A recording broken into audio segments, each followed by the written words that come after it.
Welcome to Nerdthusiast Poker Podcast. We're back. Not the Man King, rocking the fresh merch. Yeah, the fresh shirts, merch. looking nice. Love the vibrant blues and purples. Guys, thank you. And if you want to get a part of that, message us to get on one of our social medias. You can follow us on all our social media: Twitter, YouTube, Instagram, TikTok. Make sure you're subscribed to us on Patreon. We do more than just poker. We're the poker guys, but there's also wrestling. There's video games. There's, I don't know, toys and collectibles everything. now. Tom, movies, Brando, and stuff. music. I mean, you Literally, name it, we got it. We got it.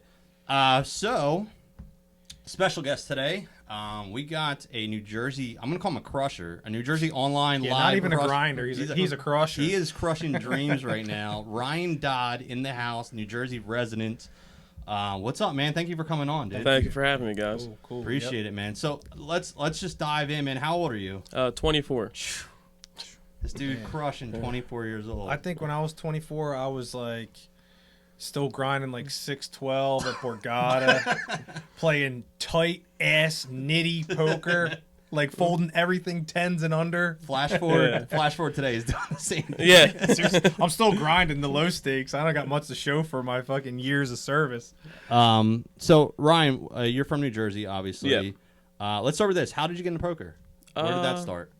I guess it's more gambling that I got into first, and then poker stemmed from that. Sports betting in high school, that started, and then all my buddies were either didn't go to college or community college, so everyone was home outside of high school. So started gambling on pool at my house, and then it turned into poker, and then met some people at a house game, and then just tumbled into it. That's how it starts. Yeah.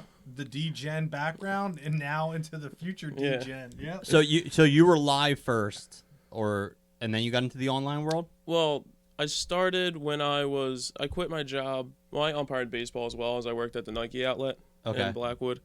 So I quit the outlet the month before I turned 20. And my family has a place up in Canada, and you have to be 18 or 19 to play cards there. So moved up there by myself pretty much and traveled an hour a day to play 1-2. And it was miserable, but I learned a lot. So you really started cutting. Okay, so you really started to. We got hair. dog, dude. I got dog and a cat now. I got kids. I know that. I got dog. There's literally hair everywhere at all points in my life. I got you, bro. Thank you, man. So you started playing live then first, and then I guess when did you jump into the online realm? My cousin made me an account when I was 19. It was around the same time. I think you're past statute of limitations. So it doesn't matter. They don't want me back. Stars doesn't want me back. It doesn't matter. He made me the account, and my idea was I was going to play live. I didn't understand the way to learn or anything like that, so I thought I was going to go play live. I had the account, tried to play live, didn't go well, came home, had to get a job and stuff like that, and then put $50 online, just started going from there. So about 20 to little after 20, I would say I started full-time online. So 21. Got it. Legal. Yeah, 21. Yeah. So you've been playing, what, would you consider yourself a professional, like professionally for 3 years, or? Since I've been 21, I guess, yeah. Yeah. Yeah, a little. You can consider a professional before 21, but it wasn't really much success. Yeah, I guess the question is, like, do you have a day job, or you just play for, like, your meals, your rent, everything? Yeah, that's all I do. When I came back from Canada, I got a job at UPS, and on the 10th day of the job, I dislocated my knee. Oh, jeez. So then I had no money and no way of working to get money. Yeah. So I had literally a couple $100 in my name. That's when I put the $50 on Stars and went from there and haven't looked back. So I'm gonna dive in a little bit from your framework here. So it looks like 2019 you start playing around the AC area, and then it looks like your first solid bink happens that summer, July 19th, Borgata. You come in second for like 24 grand. The 8 Max event. So yes. How did that? I'm assuming, was that your biggest victory till that point in your life? Yeah, that first week there was actually very big for me, just because I didn't know if I could do it. It's just that was a very solidifying moment. Okay, I can go to a casino and play a tournament and do well. But yeah, that 24,000, that was because that felt really good. So here, Brian, at the time, I don't know if you saw this, Brian, but I'm just gonna break. No, I went through it. Yeah. So in 7 days, he went from listen. I'm just throwing this out there for the viewers and listeners at home. Okay, This isn't like your daily like local little crappy casino that he's banking stuff in. This is like Brigada. Like this is top-notch player. So he came in second for $24K on the 19th. 4 days later, he banks a $300 event for almost 10 grand. Then he final tables 2 days later, which is actually my birthday, July 25th.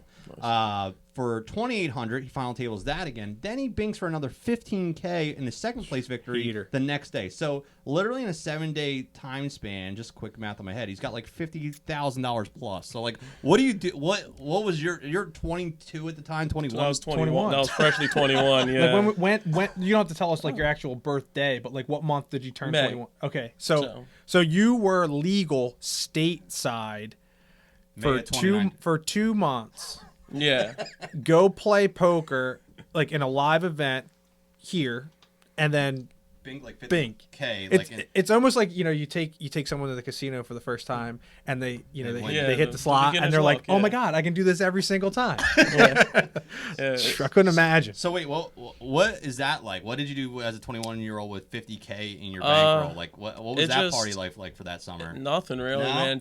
That's you have to be obsessed. That's what I always tell people. You have to be a lunatic to want to be really good. And back then, that was just more money to play with. I was like, I can bump up now. I can play WPT if I want to. I can do stuff like that. So did you celebrate at all? Did you go out to dinner? Or I went. Had a steak or two. No strip clubs or not at that time. No. Back then, I was just purely grinder. Cards. Yeah. Focused. Yep. See, if that was me or Keen when we were 21, it would have been. Oh, dude, that $50K would have been gone in like 3 months. I know. It goes quick. Been gone. So, flash forward a little bit from there. Then in September, you have more success.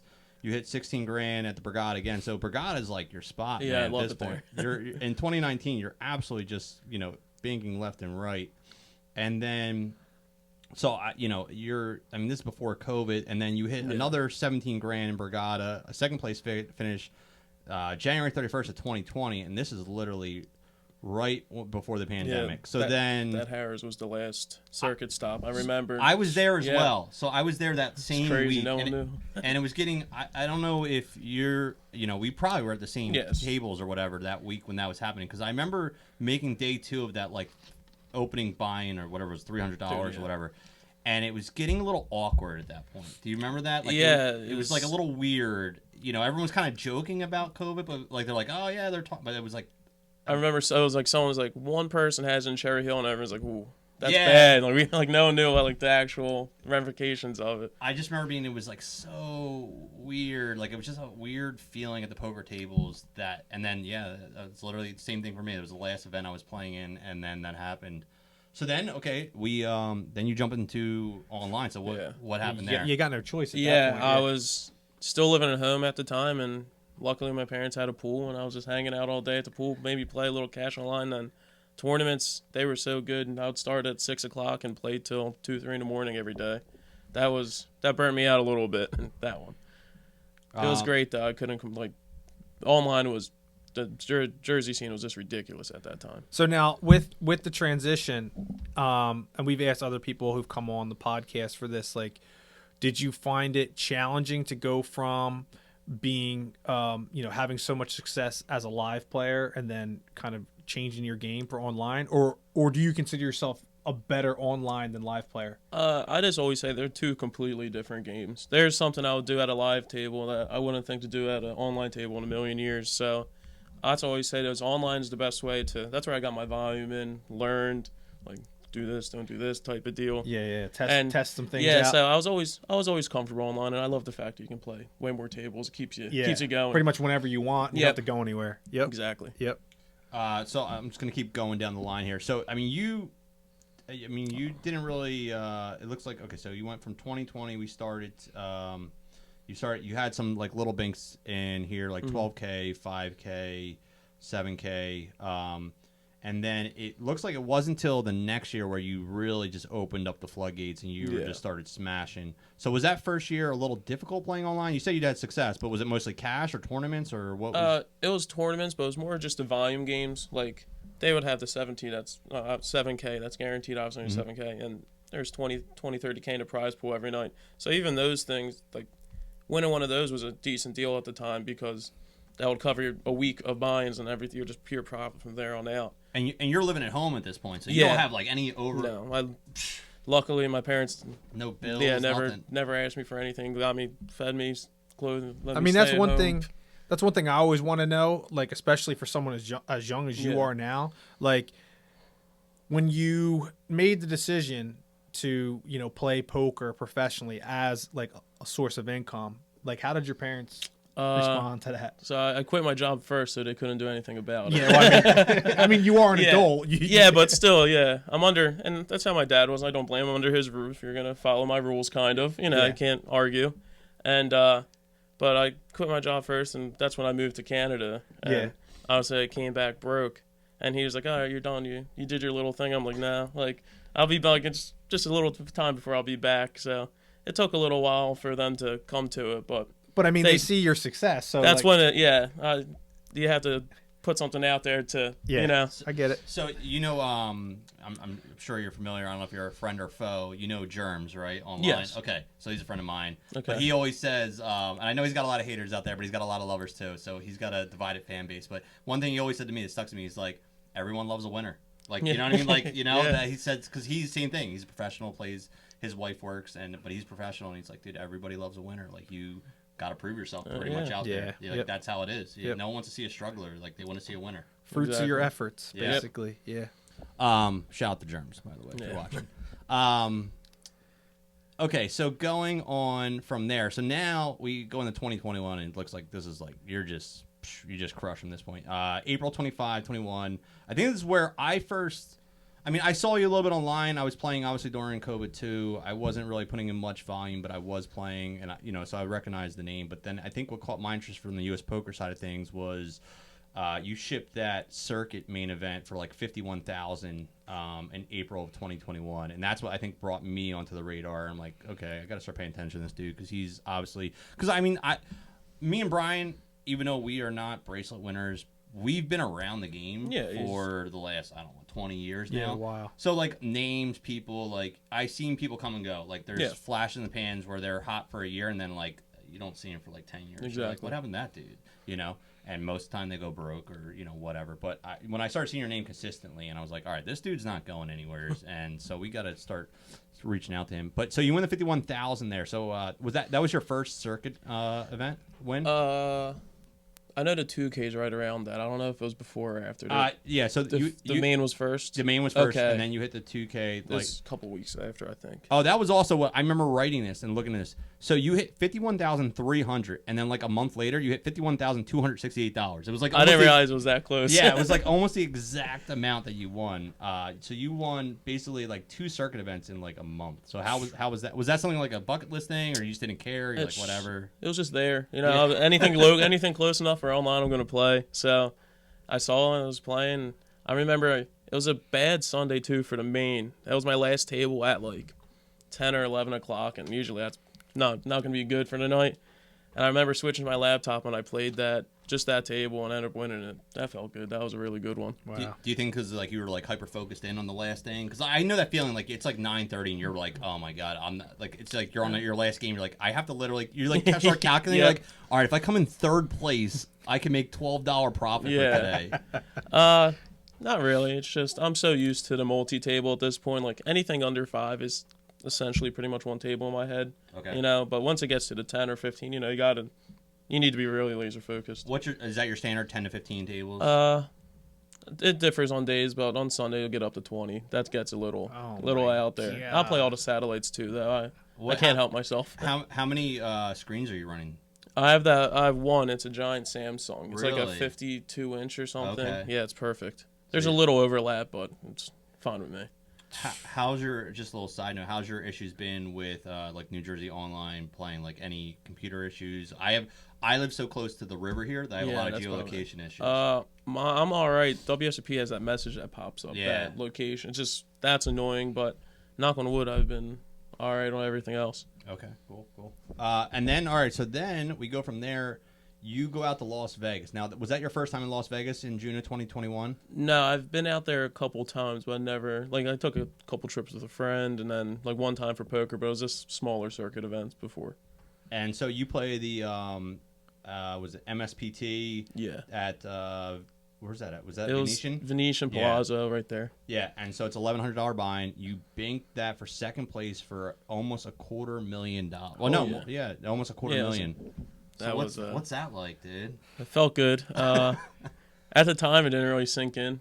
I was upset about losing because there was no chop or anything like that. We just straight played through the whole time. No one even discussed it. It was people don't understand that too. Like I know we have a lot of rec fans out there that watch. Like, how's this guy upset that he just came second for $250,000? But Brian knows like it's just the competition in us. Like it's that. Yeah, you want to win. it's not till like 6 hours later. Like, dude, I got $250,000 in my bank. Yeah, the money's not real until it's real. Like it's just a number on the board when you're playing, and then you're looking for that trophy or that championship just for those bragging rights. Yeah. Even then, when I got the check, it was just a piece of paper, And then finally, when it goes in the bank account, it's like, okay, that looks cool. And that's, $250,000.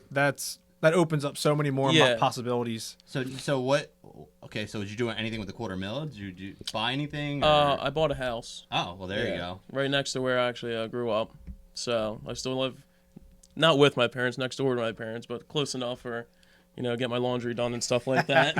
Nice. Smart. Yeah. No, but you know what? That was one of my questions. Like, you have so much success, and Anthony already mentioned it. Like, you see a lot of people hit the scene, and then they kind of like, flash in the pan. They're non-existent after, a year or two. I always wonder what they did with their money for them to get to that point.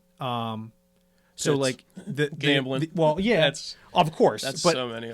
The investment, so like you bought some actual like a tangible good, something that kind of like again, what came from your hard work. Yeah, it felt nice. It's still nice, wake up to know I just have that, and I put a good amount of money in it too to renovate it. So nice. It's in. Now, you live there by yourself? Like, yeah. Okay. So, it's like, too, is like, I mean, listen, I own a bunch of real estate. Brian owns a bunch of real estate. We're highly involved in that.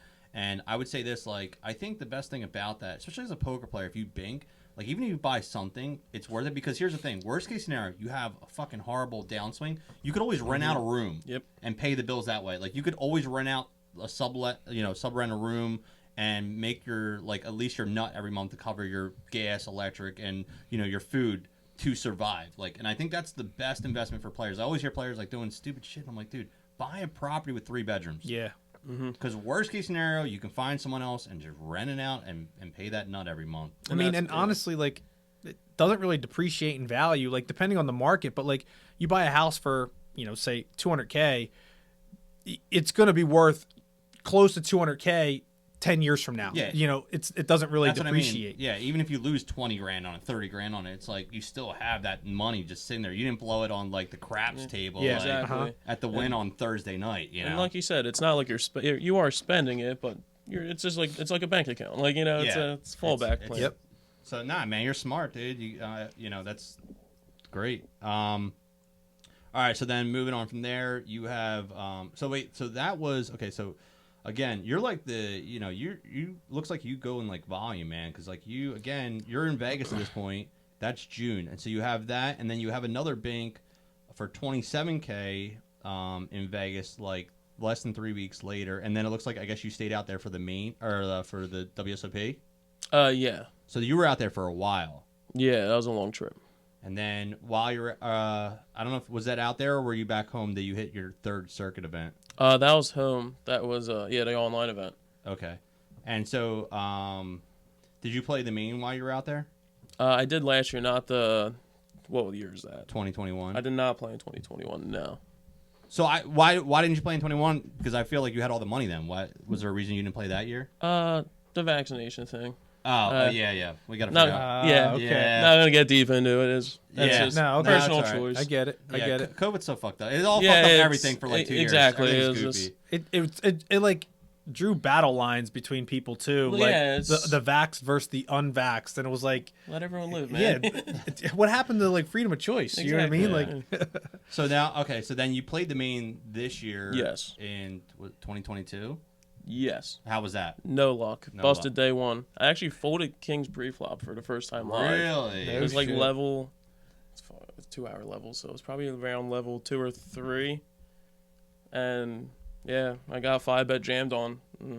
Did he show? Was it aces? No, but I think he would have showed if he had something other than aces. This was fucking Yeah. fuck with you. Yeah. Did you show the kings or? I didn't show. I tanked for a long time and folded. Wow. That's Yeah. huge. Especially in the main, dude. That's huge. You gotta. I think it's easier in the main probably though, just because everyone is. That was my first time playing it live. I played it online when it was in COVID, but the first time playing it live, it's crazy how tight it is. I know everyone says it, but actually seeing it is crazy. Yeah, and it's a lot of weird fields too. Like there's just so many random players. Yeah. It's a weird development, you know. So this year was your first live main. Yes. Or not main, WSOP. So yes, you hadn't actually played anywhere else before. So we did a short podcast on what we liked from moving from the Rio over to where Bally's in Paris. I know you didn't play at the Rio, but what did you think about like the setup? Was there anything that stood out to you that you were like, man, this is terrible, or things that you really liked about it? I have a diamond card, so I got lucky with the line. But if you had to wait in that regular line, that would have been a nightmare if they anything with that. But for the volume of people they have in there, I think they do well of organizing it. You know, there's obviously some hiccups, but yeah. Now, were you there for the air conditioning debacle, or did you go after it was fixed? I think I went after it was fixed, but it was still hot. So I don't know if I got the whole effect. But Yeah. I know that was a big thing. I mean, we'll see. Hopefully, things will be a little more smoother next year. Looks like they're branding for the WSOP now. Like that's what. Why else would they put opinions on the strip? Kind of. Yeah. You know? Yeah. I think you know. One thing I would like to see too is like it's a little sidetrack, but we do a little Hall of Fame content where we follow Hall of Fame. I would love to see an actual physical Hall of Fame. And I know. So you've been to Vegas before. Have you ever been down to Binion's? Yeah. That it's like in the back, right? It's such a letdown though, man. Like it's like you know for like. It's not the mecca you think it would be to be out there. You're like, oh, Binion's. Like I've heard so many stories, and you're like, this is like right on Fremont. It's like my buddy's basement. No, seriously. Like I didn't want to like discredit your setup here, Sakali, but it's like but that's like Binion's. It's like your basement. It's like a hole in the wall kind of place. Exactly. Which probably worked for them, you know, going back 30 years, but you know, get modernized it a little bit. Yeah. So, but now you know the Horseshoe is now rebranded, like you said, on the actual casino there. I mean, on the strip. So, yeah, we'll see. All right. So just jumping a little forward here. This year you kind of been grinding. It looks like you did hit a live event for like 19K, that South Philly Shuffle. That's kind of like it's not like a major, but it's not a daily. It's like those shuffles are like kind of like it's like an almighty. It's like a kind of in between field, and then just growing on there. So you just been grinding a lot. A lot of final tables I'm looking at, 5K, 13K, you know, a couple grand here and there. So overall though, I mean, you got 2 million online earnings and 500,000 plus in live earnings, and that's 2.5 total in like 2 years. So like, what I'm gonna say from this is like, what's the game plan going forward? Is it just like poker forever? Or are you trying to get your money to go into another world of things you want to do in life, or what's kind of the game plan? I know it's a loaded question for a 23-year-old, but poker for now. In the foreseeable future, I don't really have any plans. I do want to get some passive incomes coming in here and there, start doing stuff like that, but not necessarily wanting to change anything. Like, I would like to maybe own a business, like, you know, maybe when I'm around 30, that would probably be the time to not play every day or, you know, do something a little different. So how much are you playing? Like, that's probably the next question. Well, football season started, so not as much, but usually it's 6-7 days a week. Okay. Mostly, well, I'll start later, and some weekends I'll take off to hang out with my buddies and stuff because they all work during the week, so it's tough, but it's a lot. Yeah, balancing some kind of social life. I mean, people. That's the other thing too. I've seen over the years, like people just get. I mean, obviously, I do a lot of stuff in the Twitch world, and I see a lot of people just get burnt out. You know, like if you're doing anything online like that, like you can eventually get burnt out. And if you're not putting days where you can just relax for your friends and go out, and you need that. Yeah, you always need a release from like, because for you at this point, I mean, I'm sure you still enjoy it, but it's like work. Definitely. You know, Especially if nothing major's going on. Just to play a daily schedule is obviously good. It's profitable, but sometimes you just don't want to. You know, you'd rather just do something else. So those days are tough. But all right, I'm gonna jump into. We had some Twitter questions. Okay. So, my camp because mine's on. Yeah, I got. Let me go through some of mine, and then we'll move over to Twitter. So I know you had mentioned that. You know, you play tournaments now, but you also dabble in the cash realm. I always ask everyone because I feel like people have a preference. Like, what do you prefer more, tournaments or cash? Tournaments for sure. Yeah. Cash is just monotonous for me. It's always the same. It's always, you add on, you always have 200 big blinds or whatever. Tournaments is every half hour, it's a whole different tournament, it's a whole different strategy you have to think about. And I like having an end game. You're playing towards a means to an end. Yeah. Cash, you just get, I'll play for 3 hours, I'm done. There's not like a drive to stay there. Yeah. So when you did play cash, because I know you said you went up to Canada, and I know that you dabble a little bit at Borgata, some of the live cash games.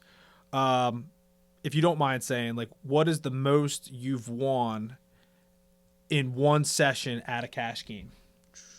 Nothing too crazy. I've played 5, 10 a quarter a couple times. I never played any 25, 50 or anything, but I think it was a 5-10 game and maybe around 7 to 8. I had aces and she had ace king, so we got it all in pre. So that was the majority of it. But yeah, I'd say around 8K. Oh, okay. Wait, who's this chick that's getting in 4K with ace king? I want to know. I want to play against that person. Yeah, it was a great game over at Live. Wow. So that's kind of like good. I'm glad you said that. So with the East Coast kind of, dead, dragging ass behind everywhere else in the country, where have you been traveling to kind of scratch that, like, that big live tournament itch outside of Las Vegas? Nowhere really. I really like Vegas. That's my go-to spot if I'm going to go. If you look on Hendon Map, I really don't think I've ever cashed a tournament in Florida. Okay. And I've been there. I've played them. Yeah. It's not like I haven't. I'm sure you're definitely going places. I'm just mostly Vegas most of the time. I'm curious about the Midwest stuff. You always see that stuff, and it just looks fun. I was just talking to someone about the Midwest stuff. So the Heartland Poker Tour folded, the HPT or whatever, that folded, but some company bought it. I can't remember now who bought it. So it's still out there, but they're just holding it as like a token. They're not using it at the time. So there's the MSPT. Mm-hmm. I think the issue with me, because like I travel a lot to play just like local stuff and for US Poker and doing articles and things, but like I think the thing for me is Florida is cheap and Vegas is cheap to fly to. Yeah. Those Midwest states, like, you're gonna spend a nut just to get out there. And then you have to aren't a lot of places not even close to an airport? Yes. You're driving to. So like you're spending probably a G before you even get into a tournament. I mean, I know like people at home like that guy's got $250,000. Who cares about a G? But like the shit adds up. Like if you're traveling and that kind of stuff, it's like a business expense. And so there's not like direct airports. It's not like in Florida where there's like 5 airports around the south. No, yeah. So I think that from just stuff that I've looked up, because the one thing I've wanted to see is like they have that South Dakota like big event, and that's the middle of nowhere. But I've never been there, so I'm like, that'd be cool. Is that the trophy with the 2 rifles? Yeah, two revolvers. Yeah, that's the coolest trophy I've ever seen. That's what I mean.